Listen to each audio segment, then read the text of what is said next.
It's the 1957 German Grand Prix at the Nurburgring, the world's greatest circuit. Another race for the world's greatest driver, Juan Manuel Fangio. Fangio's already won the Argentinian, the French and the Monaco Grand Prix. He's already won 4 world championships for Alfa Romeo, for Mercedes and for Ferrari.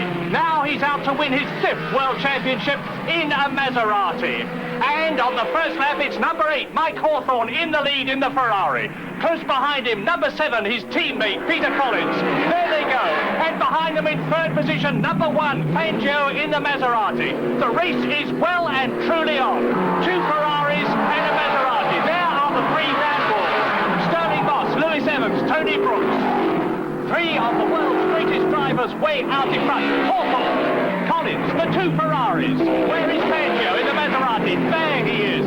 Drifting beautifully, pressing on, catching up the 2 Ferraris into the carousel. Number 8, Mike Hawthorn in the V8. Behind him, number 7, Peter Collins, his English teammate. There is the Argentinian, Fangio, and now is the Jean Berra in 4th position. In the Ferrari in 5th position, number 6, Luigi Musso. Behind him, Harry Schell in another Maserati. So it's Ferrari and Maserati. There's the first Van Wall. There is Sterling Moss in his Van Wall. Stuart Lewis Evans in his Van Wall. And now across the line to start lap 3. 9 minutes, 37.9 for the leader, Hawthorn. But Fangio there is catching up. He's lapping quicker. And then they go. It's Fangio. Look at him. Ice cold, remorseless, pressing on. There go the Ferraris. And now it's the start of another lap. Hawthorn has just gone round in 9 minutes 37.9, but Fangio is gaining. And there is Fangio. He's gone round in 9 minutes 34.6. Peter Collins in the Ferrari, but Fangio has taken 3 seconds off Mike Hawthorn's lead in the Ferrari. The race is developing as we expected. The 2 Ferraris and the Maserati fighting it out for the lead in this German Grand Prix. Fangio gaining now on Hawthorn. Is he going to be able to get past him? Is he going to be able to get past Peter Collins? There is Fangio. Hawthorn in the lead still. And on go the 2 Ferraris. Fangio behind them. It's Ferrari, Maserati. And there are the Van Walls, still in team formation. Sterling Moss, number 10. And there is Fangio round the carousel, lapping faster than Mike Hawthorn, and he's in the lead. Fangio has taken the lead. It's Hawthorn in 2nd place. It's Peter Collins in 3rd position. And here is Fangio in the Maserati. Hawthorn behind him in 2nd place. And Peter Collins, number 7, in 3rd position. Stuart Lewis Evans starting to close up. There is Fangio on his way. Now, is he going to be able to pull away from the 2 Ferraris? Is he going to be able to consolidate his lead? Number 8, Hawthorn, in 2nd place. Hawthorn knows now that if he doesn't really press on, Fangio is going to take the German Grand Prix and be well on his way to his 5th World Championship. And no wonder, because Fangio is driving as he has never driven before. Look at him, at his inspired best. He just smashed the lap record, 9 minutes 28.5. He's pulling away from Hawthorn and Collins at some 7 seconds a lap, and try as they may, the Ferraris can't keep up with the flying old fox in his Maserati. On then, on lap 12. Over half the race distance completed now, and it looks to me as though Fangio... Something's happened. The crowd in the grandstand has seen something sensational. They're looking across the circuit. So's Madame Fangio, and there is the sensation. Fangio is coming into the pits at the end of lap 12, totally unexpectedly. Is he in trouble? Is it fuel? No, it's not. It's tyres. Bertocchi, the Maserati race chief, is supervising a tyre change. These Maseratis are getting old, they're heavy, they're very demanding on tyres, and it looks to me as though Fangio is going to lose the race lead to Hawthorn and Collins unless those new tyres go on very quickly indeed. And he has lost the lead. Through go Collins and Hawthorn, the 2 Ferraris lead, and still the pit stop is on. And just look at Fangio calmly and implacably putting on new goggles as he sets off to do another 10 laps around this incredibly demanding Nurburgring circuit. And he is 45 seconds down on the two flying Ferraris as he goes off with 10 laps to go. And all the time, Fangio has been breaking the lap record. Now he's got to go faster and faster to close up the gap on the Ferraris, let alone take them.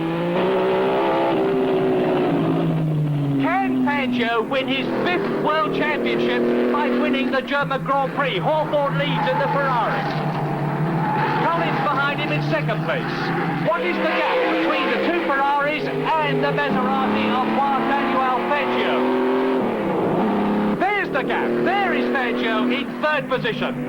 He's got 270 brake horsepower under his foot, and he's going to need every one of them to close up the gap on the Ferraris. Look at the crowd at the Nurburgring. They're seeing the race of their lifetime, as Fangio is now starting to close up. And here's another sensation.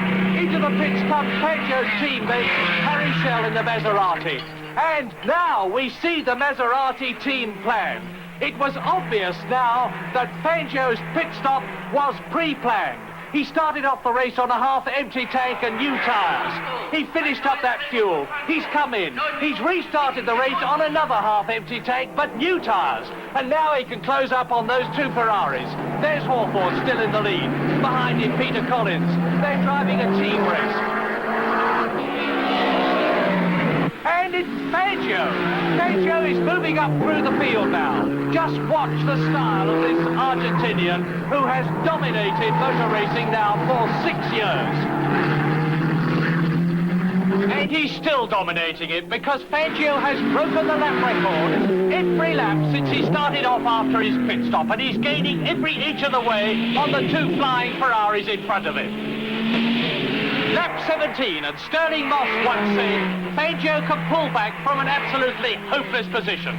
He's doing just that, because now, in the Maserati, Fangio is only 25 seconds behind Hawthorne and Collins. It's another Fangio lap record, 9 minutes 25.3 seconds. The two Ferraris, and Fangio's gained another 20 seconds on them. Not only 20 seconds, but he's gained 45 seconds in the last 8 laps, and that's an incredible achievement even for Fangio.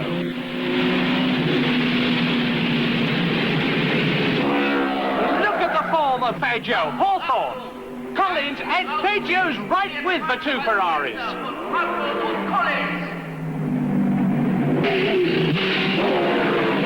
Into the closing stages of this 22-lap race German Grand Prix. Into lap 20, 2 laps to go. And Fangio's broken the lap record yet again. 9 minutes, 17 seconds. But Mike Hawthorne and Peter Collins are pushing too. And Fangio's right with them, right in the slipstream of the two Ferraris. Coming up from the north bend, and Fangio's challenging for second, and he takes Peter Collins.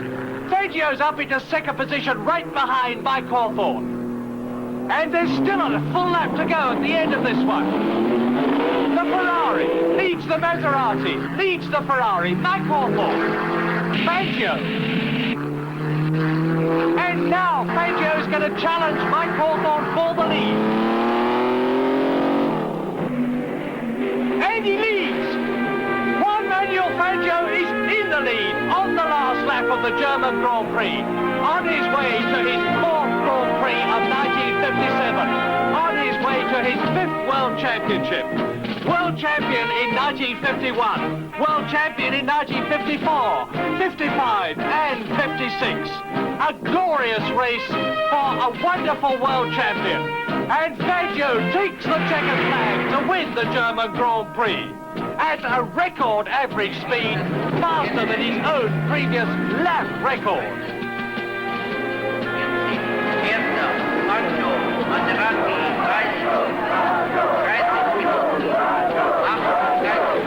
It's been Fangio's day, Fangio's year. Surely the greatest driver in the history of motor racing. There's never been anyone like Fangio. Supreme in his time, and surely supreme for all time.